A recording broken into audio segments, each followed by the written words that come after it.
සාමාන්‍යයෙන් එකම වයසේ පිරිමි කෙනෙකුයි ගෑනු කෙනෙකුයි ගත්තහම ඔය දෙන්නගෙන් කාගේ ඇඟද ළමයි තරමක් ලොකුවට පේන්නේ ඈ සාමාන්‍යයෙන් පිරිමි කෙනෙක්ට වඩා ගෑනු කෙනෙක්ගේ ඇඟ තරමින් විශාලයි නේද?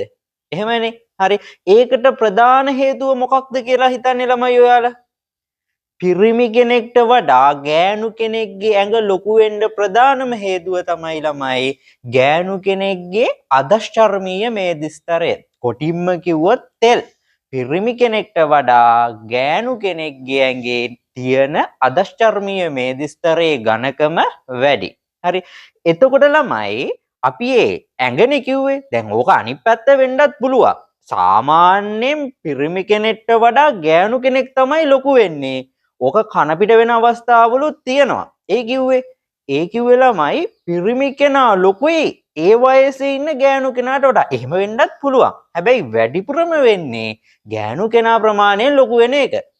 එතකොට දැන් එහෙම ප්‍රමාණයෙන් විශාල ගෑනු කෙනෙක් වුණත් ගත්තොත් එයාගේ වයසේ ඉන්න පිරිමි කෙනෙක්ගේ හදවතට වඩා ඒ ගෑනු කෙනාගේ හදවත සාපේක්ෂව ගොඩක් පොඩි. මොකද්ද කිව්වේ? එකම වයසේ ඉන්න පිරිමි කෙනෙකුයි ගෑනු කෙනෙකුයි ගත්තහම සාමාන්‍යයෙන් මම කිව්වා ගෑනු කෙනාගේ ඇඟ ලොකුයි කියලා. ශරීරය ගොඩක් ලොකුයි පිරිමි කෙනාට සාපේක්ෂව.